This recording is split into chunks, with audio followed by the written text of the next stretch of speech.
আমাদের মা বোনরা, তাদেরকে যদি আমরা শিখাইতাম ইসলামে তাদেরকে কি সম্মান দিয়েছে, কি মর্যাদা দিয়েছে, কি হক দিয়েছে, তো তারা আর কখনো চিন্তা করতো যে এই কি শব্দ বলবো, যারা মহিলাদের শত্রু, নারীদের কি শত্রু, নারীকে অবমাননা করতে চায় নারী অধিকারের নামে, তথাকথিত নারীবাদীরা, ওদের আওয়াজে সাড়া দিত আমাদের মা বোনরা? কখনো দিত না। ওরা বুঝতো যে এরা ধোঁকাবাজ,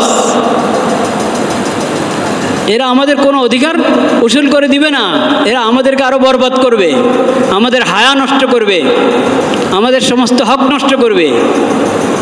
কিন্তু আমরা আমাদের ত্রুটি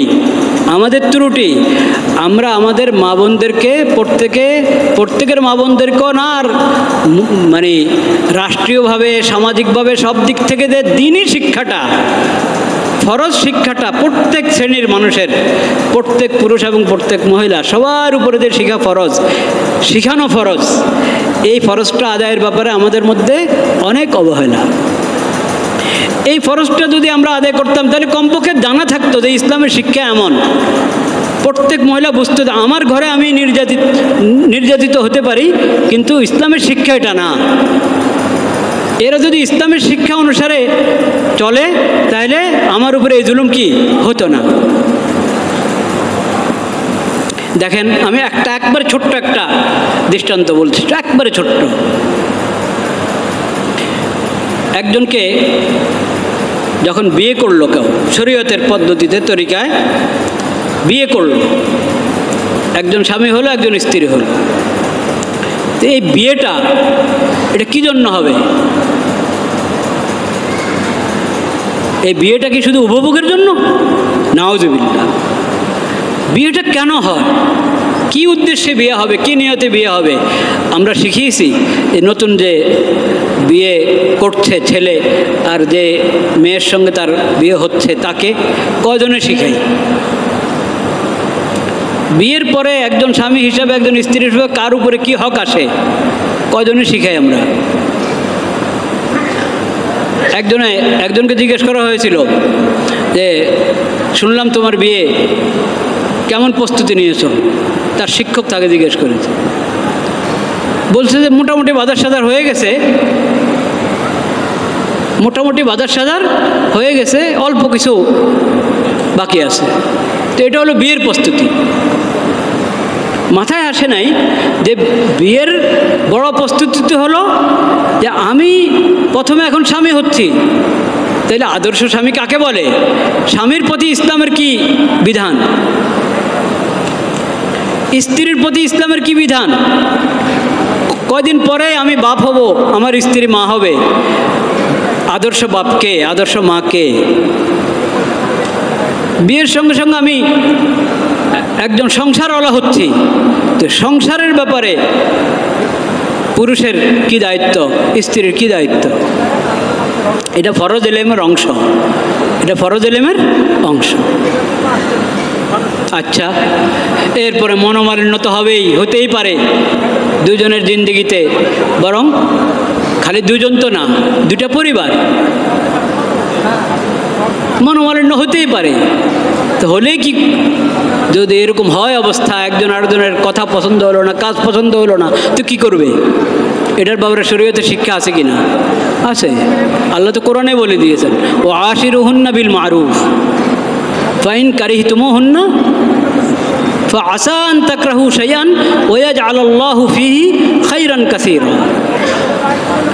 তোমরা তোমাদের স্ত্রীদের সঙ্গে উত্তম ব্যবহার করো, সুন্দর ব্যবহার করো, যৌক্তিক ব্যবহার করো, ন্যায়সঙ্গত ব্যবহার করো, আচরণ করো। ফাইন কারিহতুমুহুন্না,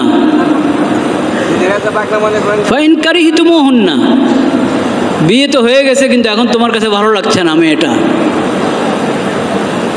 ভালো লাগছে না, এই কথা বলে না। মেয়ের কোনো একটা বিষয় ভালো লাগে না, মেয়ের কোনো একটা বিষয় তোমার ভালো লাগছে না, এই কথা এভাবে বলা হয় নাই।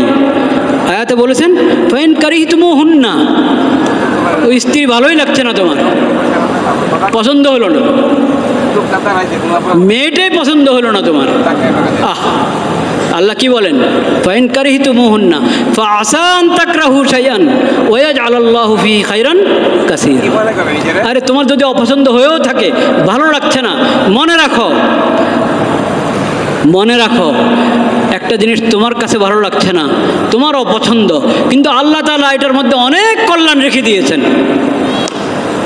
কাজে তোমার অপছন্দের দিকে তুমি তাকায়ও না, তুমি এটা চিন্তা করো যে এটার মধ্যেই আল্লাহ কল্যাণ রেখেছেন আমার জন্য। কাজেই তুমি তার সঙ্গে তুমি ভালো ব্যবহার করো, সুন্দর ব্যবহার করো।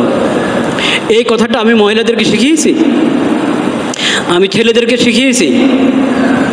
এখন বিয়ে করে আনালাম, ছেলেকে এটা শিখালাম না, মেয়েকেও শিখালাম না, মেয়ের সাথে খারাপ ব্যবহার হচ্ছে, হয়তো ছেলের পক্ষ থেকে না ছেলের মার পক্ষ থেকে, শাশুড়ির পক্ষ থেকে খারাপ ব্যবহার হচ্ছে। কারণ সাধারণ নিয়ম আমাদের এই দেশের, এই উপমহাদেশের, বিশেষ করে এই দেশের, যে শাশুড়িরা নিজের বউ হওয়ার কথা ভুলে দেয়।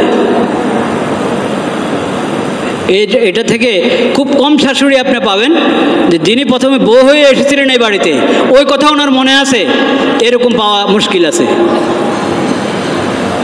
যখনই শাশুড়ি হয় তখন উনি শাশুড়ি হয়ে থাকেন, বাস ও ছেলের বউকে আর মেয়ে হিসেবে গ্রহণ করতে পারে না।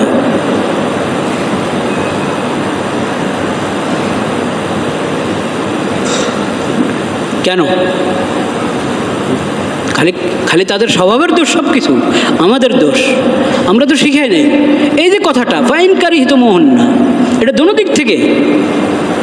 মেয়ের পছন্দ হচ্ছে না ছেলে, মেয়ের প্রতিও এই কথা আল্লাহ, যে তোমার যদি ওকে ভালো লাগছে না, তো বিয়ে তো হয়ে গেছে আল্লাহর বিধান মোতাবেক, আল্লাহকে সাক্ষী রেখে তোমাদের বিয়ে হয়ে গেছে, তো এখন সুন্দর জিন্দেগি যাপনের চেষ্টা করো, নিজের পছন্দকে আল্লাহর উপরে ছেড়ে দাও, বাস আল্লাহর হুকুমের জন্য নিজের পছন্দ বাদ।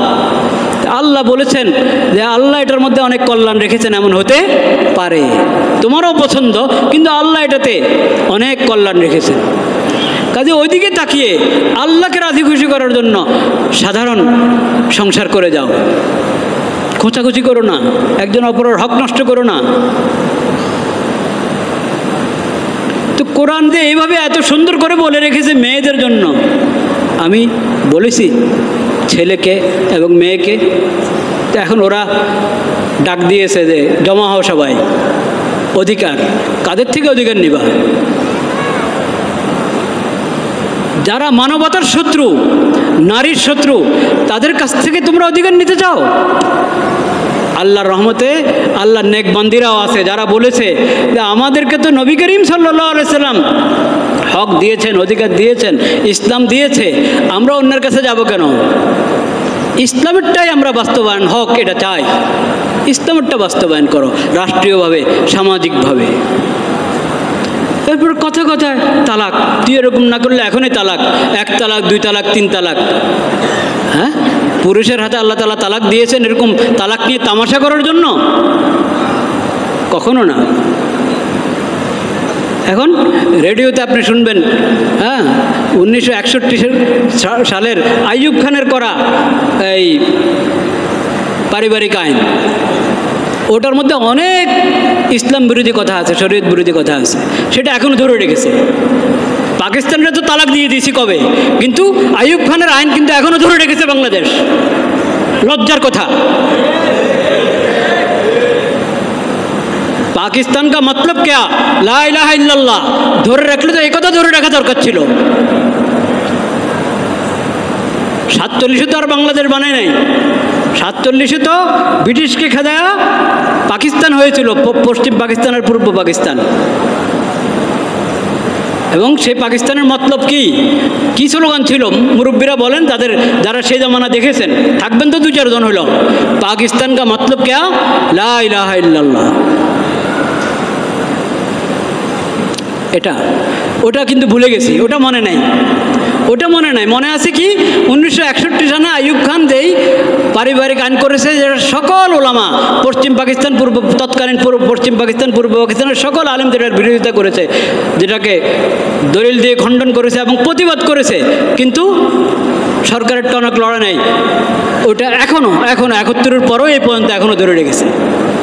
ওটার সংশোধনের দরকার ছিল, সংস্কারের দরকার ছিল, তা সংস্কার না করে, সংশোধন না করে নতুন পশ্চিমাদের থেকে আরও অনেক কুফুরি কথা এনে ঢুকাইছে নারীদের অধিকারের নামে। অথচ এটা হলো নারীদেরকে ধ্বংস করা, সমাজকে ধ্বংস করার পায়তারা।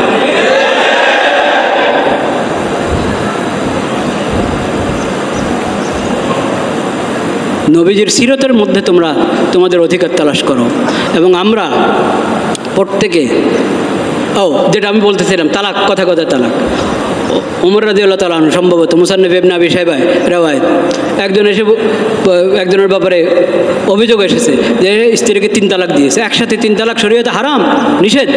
দিলে হয়ে যাবে, কিন্তু একসাথে 3 তালাক দেওয়া কি হারাম? কেন দিল? ওমর রাদিয়াল্লাহু আনহু পিটানো শুরু করেছে, ওই পুরুষকে পিটাইছেন ওমর রাদিয়াল্লাহু তাআলা আনহু। এখন ওটা না করে আমাদের এই দেশে কি করে, বলে যে তালাক হয় না, একসাথে 3 তালাক দিলে কি হয় না। বিধান আপনি বানাবেন? বিয়েটা তো আপনার বিধান মোতাবেক হয়েছিল নাকি? বিয়েটা কার বিধান মোতাবেক হয়েছে? ইস্তাহালালতুম ফুরুজাহুন্না বিকালিমাতিল্লাহ, আল্লাহর বিধান অনুসারে বিয়ে হয়েছে।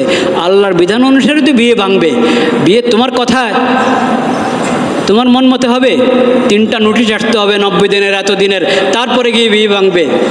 হ্যাঁ, কত তামাশা! এগুলো আইন নয়। যেটা সরাসরি শরীয়তের সাথে সাংঘর্ষিক, যেটা সরাসরি কোরআন হাদিসের সাথে সাংঘর্ষিক, সে আইন নয়।